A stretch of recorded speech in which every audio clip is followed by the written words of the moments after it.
नमस्ते दोस्तों, आज आप सबके लिए एक नई कहानी लेकर आया हूँ। आशा है ये कहानी आप सबको पसंद आएगी। और अगर ना पसंद आए तो कद्दू ले सकते हैं आप लोग। आई मीन कद्दू ले लो, इस कहानी का शीर्षक है। तो दोस्तों, कहानी शुरू होती है वर्ल्ड रिलीजन कॉन्फ्रेंस से, जहाँ पर दुनिया भर से अलग अलग धर्मों के धर्मगुरु और विशेषज्ञ आए होते हैं। और वो अपने अपने तर्क रखते हैं, अपनी अपनी बातें रखते हैं कि किस तरह उनका धर्म बेहतर है और दूसरे धर्मों में कई कमियां हैं। और इस तरह एक कोई निर्णय नहीं निकल पाता, क्योंकि कई बातें सिर्फ किताबों में लिखी हैं या किससे सुने गए हैं, जिन्हें आज के साइंटिफिक मापदंडों पर नहीं नापा जा सकता और उन्हें प्रूव नहीं किया जा सकता आज की दुनिया में। तो इस तरह कोई निर्णय नहीं आता और बहुत लंबी चौड़ी कॉन्फ्रेंस के बाद सब लोग चार्टेड प्लेन में लौट रहे होते हैं। वहां भी बहस चलती रहती है। और वहाँ एक ज़ोरोआस्ट्रियज़्म को मानने वाले पारसी बोलते हैं कि मेरा धर्म बेहतर है। भैया मेरा धर्म बेहतर है, मेरा मेरा पारसी धर्म बेहतर है। तो एकदम से साईं बाबा के भक्त आते हैं। वो कहते हैं कि भाई पहले आप अपनी आवाज़ ठीक करिए, ठीक है? जिसकी आवाज़ ही ठीक ना हो उसका धर्म कैसे ठीक हो सकता है? और आपका जो धर्म है उसका नाम ही जेड से शुरू होता है। तो वो कैसे बेहतर हो सकता है? ए बी सी डी कुछ कुछ रख लेते, बीच में आ जाते, ई एम आ जाते, लेकिन नहीं जेड ज़ोरास्ट्रियन। तो मतलब ये कैसे हो सकता है बेस्ट? तो इस तरह के लॉजिक्स और इस तरह की चीज़ों से दूसरों को दबाना, ऊपर से हटाना, इस तरह करना कर रहे होते हैं लोग। तभी प्लेन क्रैश होने लगता है और दोनों इंजन में आग लग जाती है, धुआं उठ रहा है और सब लोग अपने-अपने भगवान को, अपने-अपने ऊपर वाले को, अपने-अपने गॉड को याद कर रहे हैं। और मंत्र पढ़ रहा है, कोई नाम रटे जा रहा है बार-बार। तो इस तरह एक बुद्धिस्ट मॉन्क एक मंत्र पढ़ रहे होते हैं, तभी प्लेन स्थिर हो जाता है। और उन्हें देखकर कई कई धर्मगुरु अपना पाला बदल लेते हैं। वो बुद्धिस्ट मॉन्क का ही मंत्र पढ़ने लगते हैं ताकि प्लेन स्थिर रहे। और जो उनकी थ्योरीज थी, जो उन्होंने इतना रटा था, इतने ग्रंथ कंठस्थ किए थे, वो सारे के सारे गए अपनी जान बचाने में कि भैया आप बुद्धिस्ट मॉन्क का मंत्र पढ़ो तो जान बचेगी, ठीक है?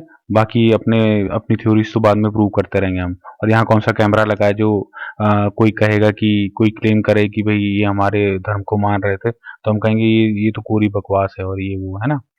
तो इस तरह प्लेन स्थिर हो जाता है और सब लोग अपने-अपने भगवान को शुक्रिया करने लगते हैं, अपने-अपने भगवान को ऊपर वाले को धन्यवाद करने लगते हैं कि भाई उनकी वजह से प्लेन स्थिर हो गया।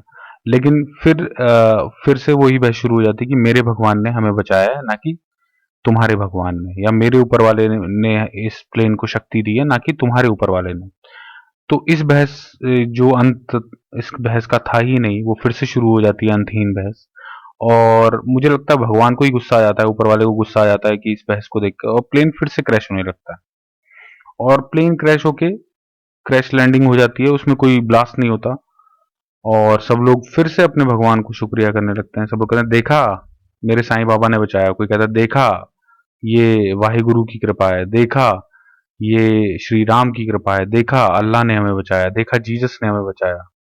तो इस तरह वो ज़ोरास्ट्रिज़्म वाले जो अंकल थे वो तो चुप हो गए थे, क्योंकि उनका तो मतलब उनकी तो कोई सुन ही नहीं रहा था। एक तो जिसके साथ मेजॉरिटी नहीं होती और जिसकी थोड़ी-सी आवाज़ हल्की होती है, कॉन्फिडेंस में कमी होती है, उसे तो पहले मारते हैं लोग। मतलब जैसे नहीं होता चेस में जो प्यादे होते हैं कि यार एक थोड़ा-सा पॉइंट तो बना लो। मतलब अगर मैं चेकमेट हो जाऊँ किसी भी मूवमेंट पे, तो थोड़ा तो ग्रेस के साथ मारूँ कि 2-4 प्यादे तो मैंने मार ही दिए थे। ऐसा ना हो कि 2-4 चालों में ही मेरी चेकमेट हो जाए। तो ये जो ज़ोरास्ट्रिज़्म वाले अंकल थे, ये प्यादा बना लिए थे लोगों ने। मतलब इनके ऊपर तो चढ़ के जा रहे थे कि एटलीस्ट इनसे तो हम बेटर ही हैं। तो इस तरह लोग कर रहे थे। तो फिर से वो बहस शुरू हो जाती है। प्लेन वहां पे लैंड है, एयर होस्टेस चिल्ला रही कि बाहर उतर जाओ, ये बहस बाहर कर लेना। लेकिन नहीं, हमें तो अपने ऊपर वाले को बेहतर दिखाना है। तो फिर से वो बहस करने लगते हैं कि हमारे ऊपर वाले ने हमें बचाया और तुम्हारे ऊपर वाले का इसमें कोई हाथ नहीं है। तो एकदम से उन्हें एक एक बड़ा सा एक हॉर्न की आवाज सुनाई देती है। "ओं"। तो वो लोग चौंकते हैं, ये क्या हुआ, ये कहाँ आ गए हम? तो वो प्लेन की खिड़की से बाहर देखते हैं तो उनका प्लेन ट्रेन की पटरियों पर लैंड हुआ होता है। जो क्रैश लैंडिंग होती है वो ट्रेन की पटरी पे होती है और एक मालगाड़ी उनकी तरफ आ रही होती है। तो वो सब चिल्लाते हैं, वो फिर अपने भगवान को याद करते हैं, फिर ऊपर वाले को याद करते हैं। लेकिन कुछ नहीं होता, ट्रेन प्लेन से टकराती है और वो सब मारे जाते हैं। मुझे ये लगता है कि ऊपर वाले जो भी हैं, वो उनसे कंस्ट्रक्टिव क्रिटिसिज्म और ये सब चीजें चाह रहे थे कि एक अच्छा डिस्कशन करें, वो अच्छा डायलॉग करें। लेकिन वो बार बार ये जो नौटंकी कर रहे थे कि मेरे भगवान ने मुझे बचाया और हमारे भगवान की वजह से ये प्लेन स्थिर है या ये प्लेन सुरक्षित लैंड कर पाया, तो इस वजह से भगवान को ही गुस्सा आ गया और उन्होंने इन सब धर्म गुरुओं को जो है यहाँ से अपने पास बुला लिया और इस तरह ये कहानी समाप्त हुई। मेरा नाम है मोहित शर्मा टेंस्टर। आशा है ये कहानी आपको पसंद आई होगी, वरना आप कद्दू लेने कभी भी जा सकते हैं, मुझे कोई प्रॉब्लम नहीं है। ठीक है, बहुत बहुत धन्यवाद।